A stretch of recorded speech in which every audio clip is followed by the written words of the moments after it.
Olá para você que nos acompanha no programa Esporte Executivo aqui na Exame.com. Seguimos nossa roda de conversas com os mais diversos stakeholders do esporte nacional e às vezes a gente transcende o território nacional.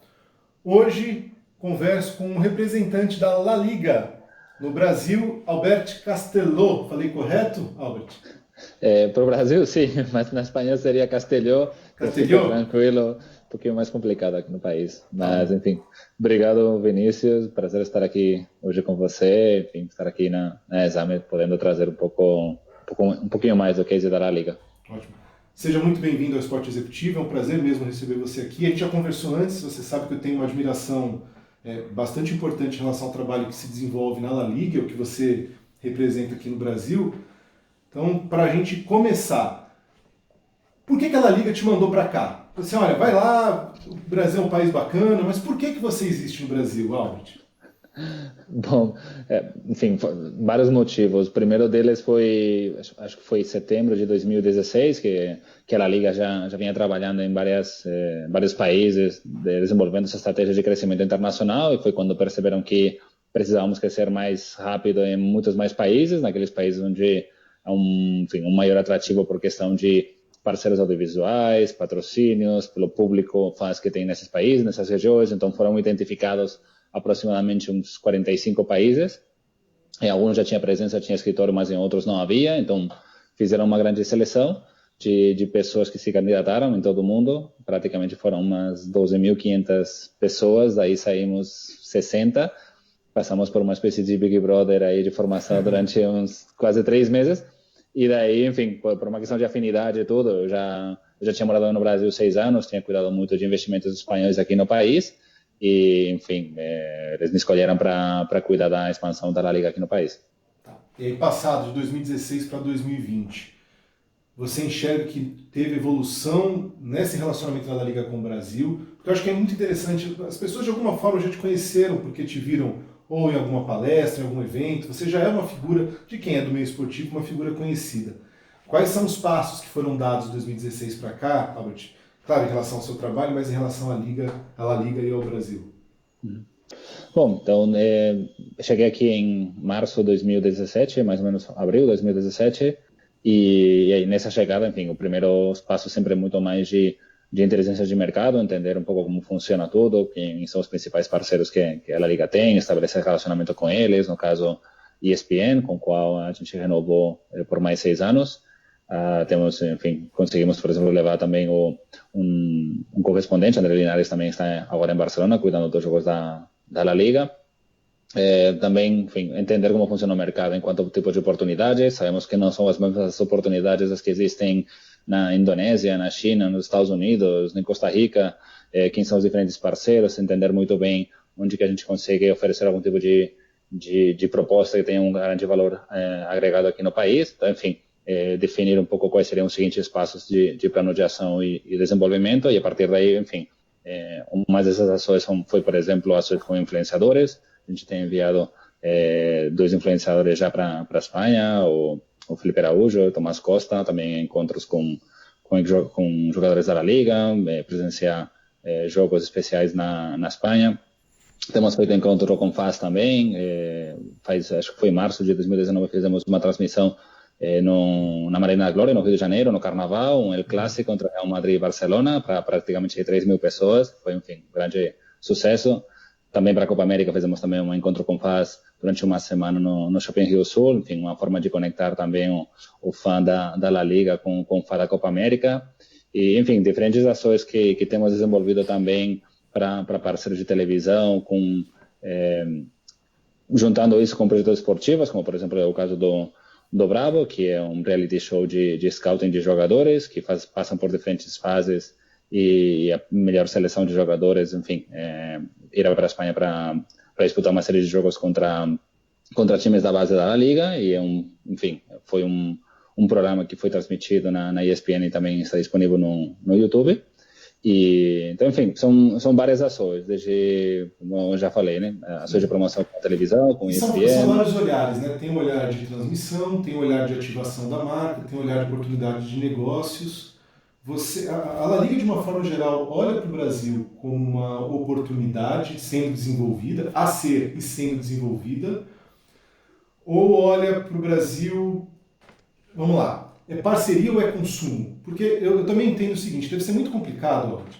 Vocês vêm de um modelo que está estabelecido, pode ter dificuldades, qualidades, defeitos, mas é um modelo estabelecido de liga. E o Brasil tem ainda um espaço para avançar nesse sentido de entendimento de gestão esportiva e tudo mais. Uhum.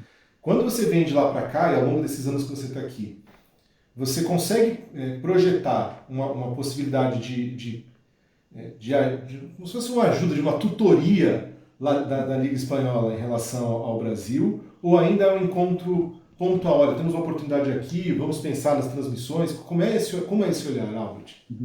Não, existem ambos os olhares, tanto do ponto de vista de a gente desenvolver a nossa marca e criar essas melhores conexões com os nossos fãs e com diferentes parceiros, e depois tem outro olhar de, na medida do possível, para aquelas entidades que precisem, entendam que a La Liga é um parceiro ideal para poder apoiar o desenvolvimento da gestão do futebol em diferentes frentes aqui no país. A La Liga se coloca sempre como parceiro, daí que tenhamos a parceria com a Federação Paulista, no qual a gente temos nos apoiado mutuamente em diferentes ações, como, por exemplo, enfim, questões de transmissão. A gente fizemos um encontro em Madrid também com o presidente da Câmara, Rodrigo Maia, também com o deputado Pedro Paulo também, sobre a proposta de Sociedade Anônima do Futebol, mostrando um pouco qual que foi o case na Espanha com a Sociedade Anônima Esportiva, o que funcionou, o que não funcionou, como que a gente melhorou aquele sistema através do sistema de controle financeiro, a venda centralizada dos direitos de transmissão. Então, enfim, a gente tenta trazer o nosso case para que sirva de inspiração. Em nenhum momento é para dizer essa é a melhor forma, porque sabemos que todos têm seus pontos positivos e negativos e que cada país é um mundo diferente. Então, enfim, poder trazer isso. Temos feito também encontros sobre metodologia de futebol de base, trazendo a experiência da Espanha para diferentes coordenadores técnicos de clubes daqui associados à Federação Paulista. Então, enfim, tudo que é apoiar no qual, enfim, aqui no país possa ser necessário algum tipo de melhora e entendam que a La Liga possa servir de inspiração, sempre estamos aí à disposição como parceiros para apoiar. Tá. E aí, a La Liga tem... Eu não sei se foi numa palestra sua que eu vi isso, ou foi numa outra, se eu não me engano foi contigo, que entre os jovens brasileiros, a menção ao Barcelona e ao Real Madrid como clubes preferidos era crescente cada vez mais. Eu não sei se foi uma palestra sua, mas se não, a pergunta funciona da mesma forma. Como é você ser representante de uma liga que ela acontece em um continente diferente de onde você vive e você chegar aqui e ter jovens que podem até gostar do Corinthians, Flamengo, Cruzeiro, Grêmio, enfim, mas começar a mencionar de forma reiterada clubes da La Liga. Claro, não vou aqui diminuir, tem a história do Manchester, o Manchester tem crescendo também, o City por causa dos títulos recentes, o PSG com o Neymar, mas durante muitos anos, e continua forte, assim, Real Madrid e Barcelona. Como é olhar para isso, Albert?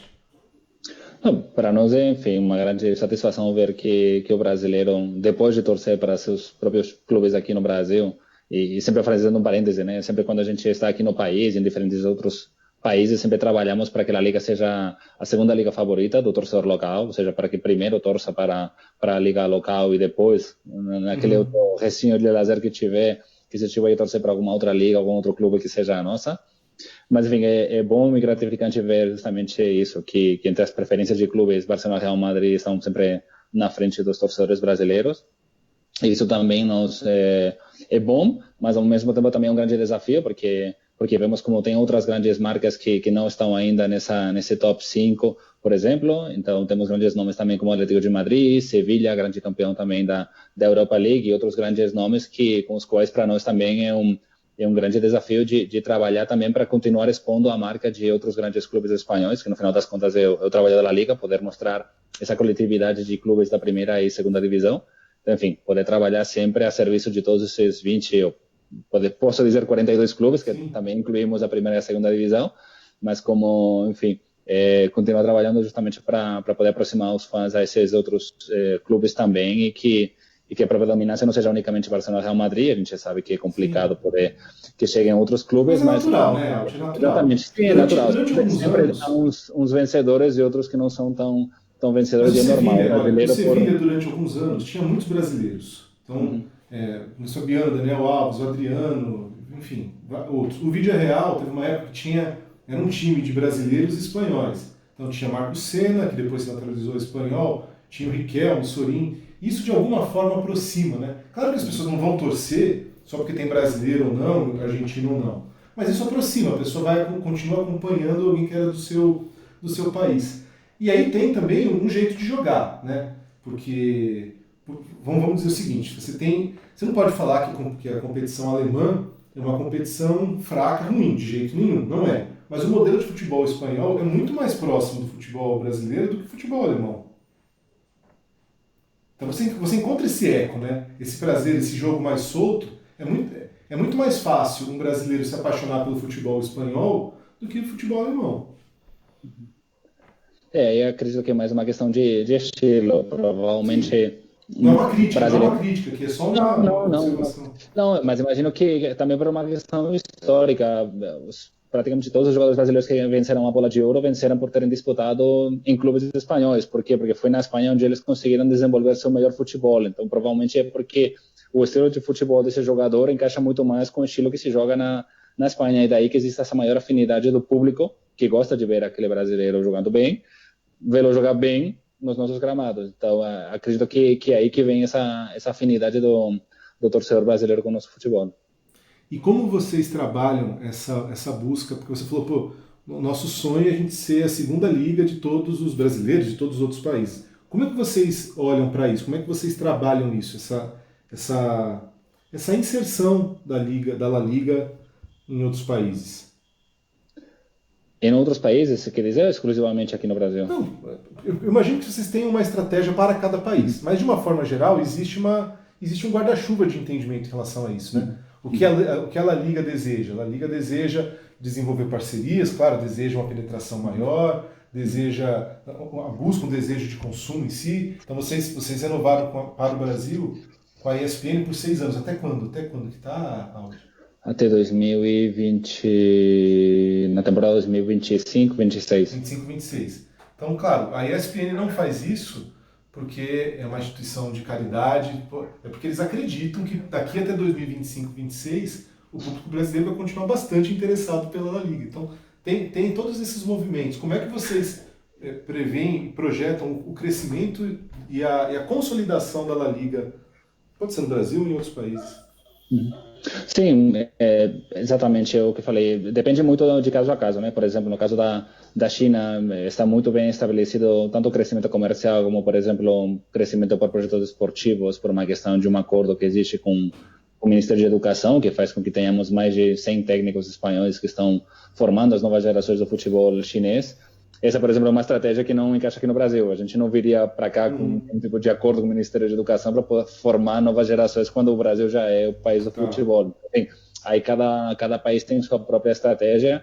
Tem alguns onde tem maior potencial econômico. No caso dos Estados Unidos também temos um grande deck assim, de acordos comerciais. Então, enfim, depende um pouco caso a caso, mas no caso do Brasil, para nós é muito mais a questão da experiência. A gente já tem a distribuição, já tem a visibilidade através passam os 10 jogos da Liga Santander nos canais ESPN, Fox e Fox Premium. Os canais da segunda divisão também passam no ESPN App. Então, assim, a gente já tem a distribuição que nem todas as ligas estrangeiras têm. Mas aí depois o importante é justamente isso. Já não só ter a transmissão, mas poder criar esse maior engajamento, essa maior interação entre o fã e o nosso campeonato. Isso passa por, enfim, diferentes ações digitais, encontros com fãs, melhorar a exposição também das diferentes notícias da La Liga, sejam esportivas ou não tão esportivas, talvez em meios de comunicação, enfim, diferentes plataformas que façam com que o conteúdo da Liga esteja muito mais presente no dia a dia do consumidor brasileiro.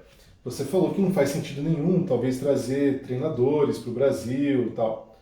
E de gestão, Albert, faz algum sentido um intercâmbio de gestão? Você já tem propiciado isso, existe a escola, né? Mas como isso está, qual é a temperatura disso com o Brasil?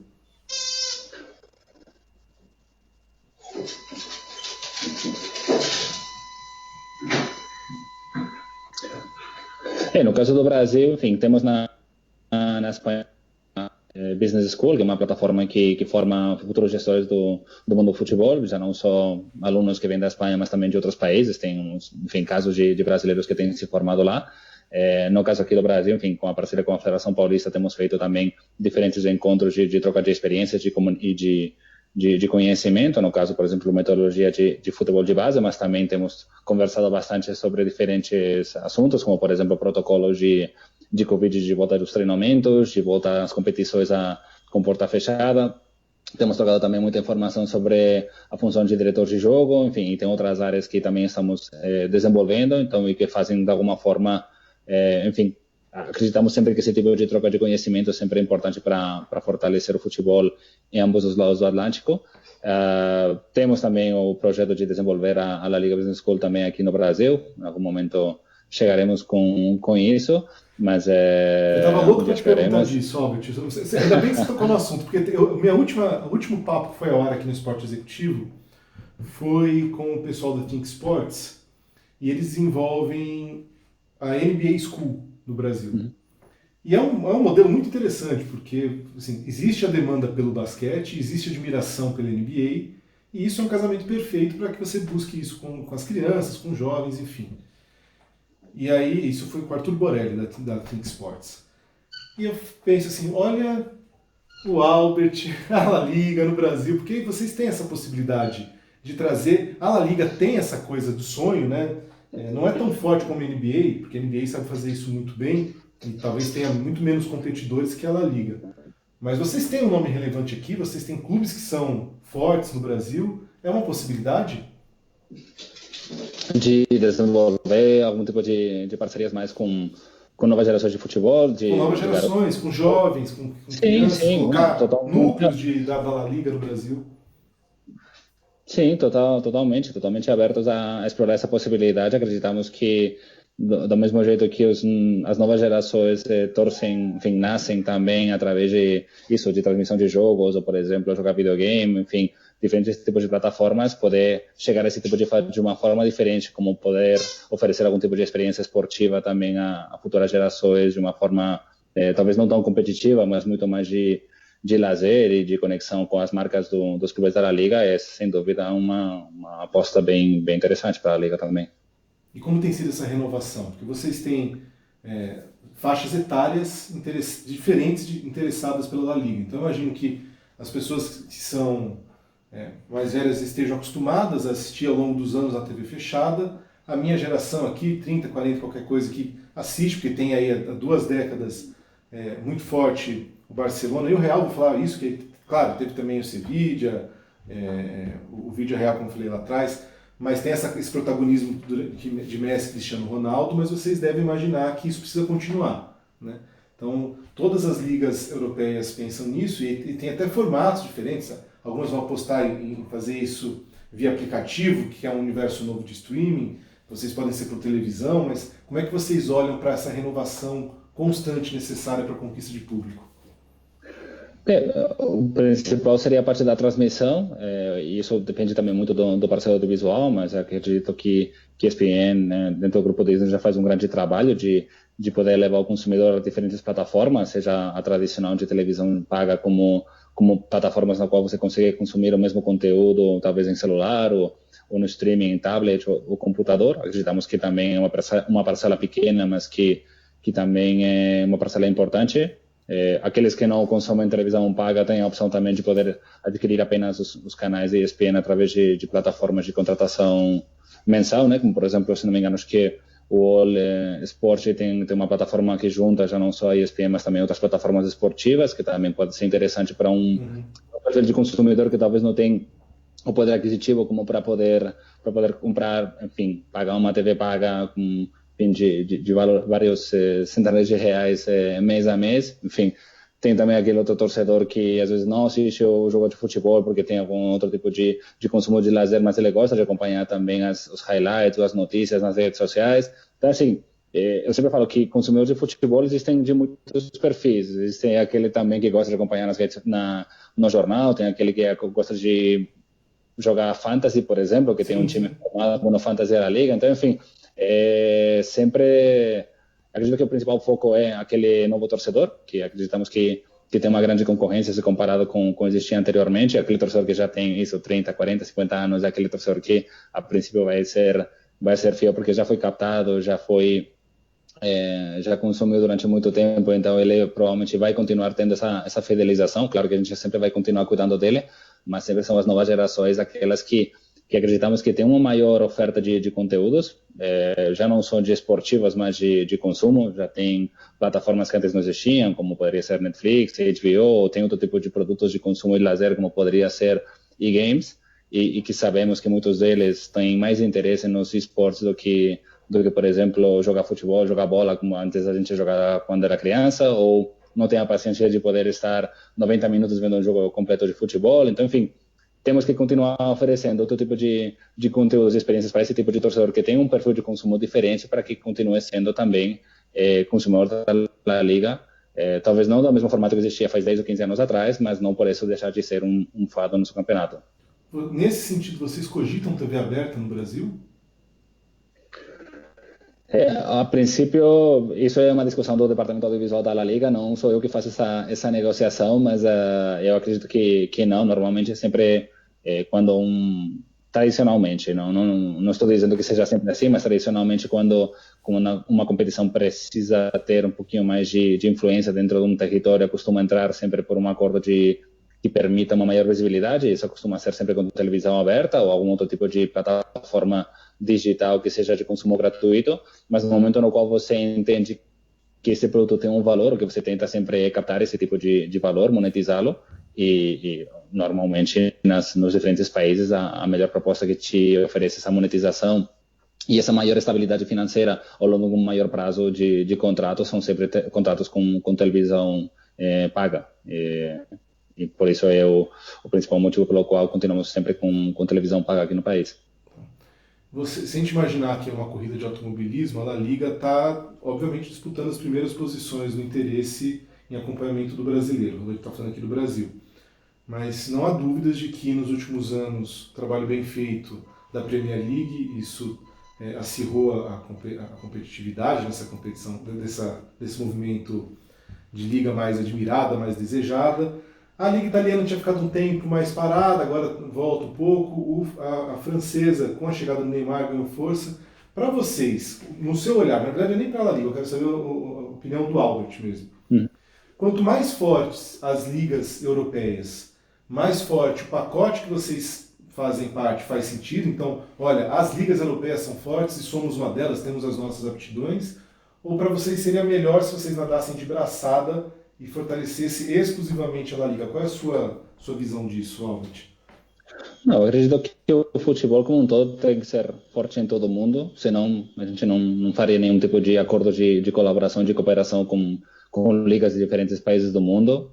Se a gente quisesse ter apenas a exclusividade do melhor conhecimento, das melhores práticas, enfim, acho que seria absurdo, porque sabemos que tem muitas vezes que algum case de alguma liga pode ser pode ser melhor que o nosso, a gente pode aprender muito dele. Então acreditamos que ligas fortes fortalecem o futebol como um todo, não ser aquele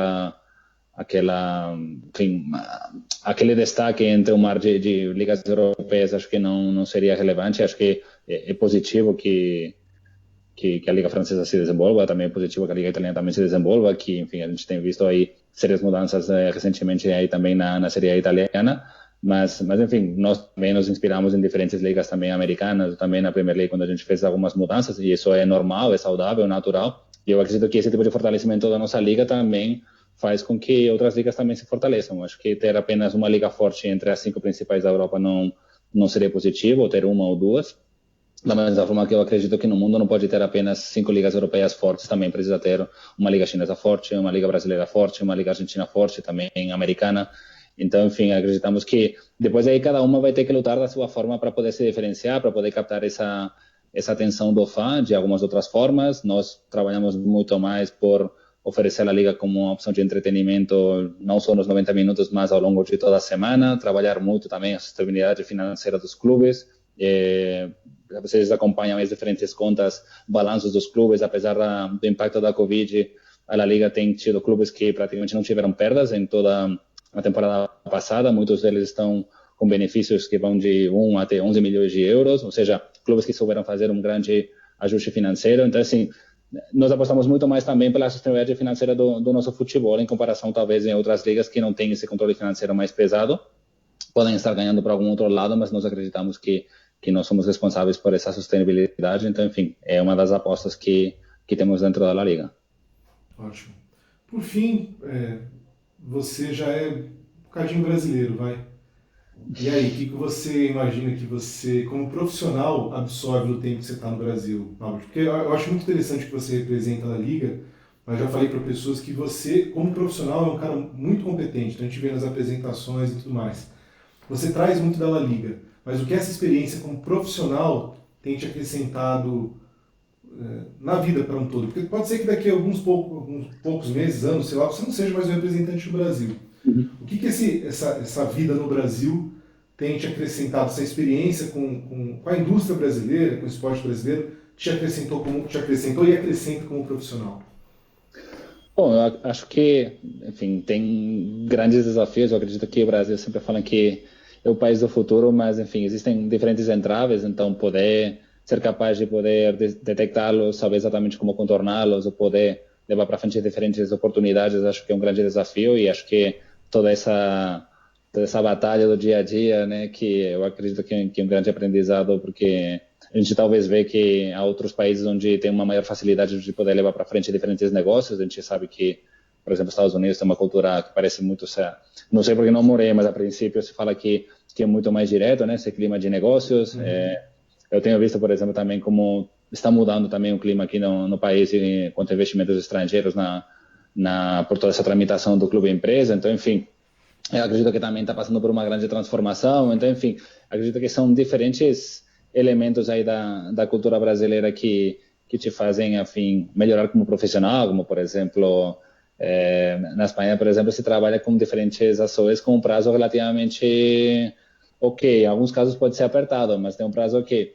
E aqui costuma se executar tudo muito mais em cima da hora, inclusive tem que ter um prazo a mais. Então, enfim, esse tipo de jeito de poder contornar as diferentes dificuldades, acho que é uma habilidade que é interessante ser desenvolvida, ter uma maior sensibilidade com diferentes parceiros com os quais você trabalha, entender realidades diferentes do norte ao sul do país, enfim, eu acho que ter essa empatia com diferentes projetos e parceiros, acho que acrescenta muito. E é interessante essa história do norte ao sul do país, porque o Brasil é um país continental, né? Então, até voltando um pouco para o olhar da Liga, vocês têm, talvez, no eixo Rio-São Paulo, clubes muito bem consolidados, Rio Grande do Sul, Minas Gerais, Santa Catarina, Paraná, enfim.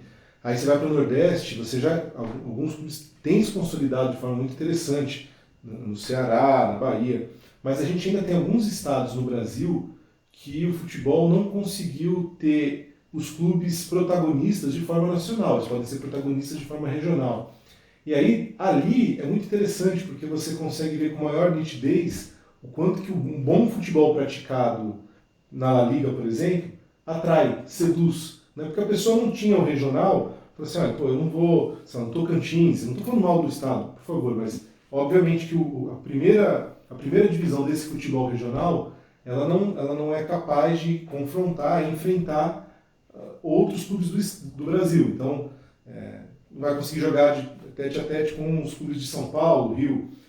Mas talvez o nível do futebol nos melhores estados aqui também comece a deixar a desejar, e aí esse público de estados não protagonistas do futebol olhem com muito mais atenção e interesse na Liga do que no passado recente, né? Porque o Brasil sempre foi essa coisa do futebol meio bonito, jogado, de alguma forma isso tem os seus altos e baixos, mas a La Liga vem com uma consistência. A gente não consegue, eu acompanho já tem um tempo, não sou um especialista técnico, meu negócio é mais gestão, mas não é de hoje que todos os anos da La Liga tem um futebol bom. Você vai ter um jogador, algum clube que não está tão bem, mas na média é muito interessante o nível do futebol praticado, né?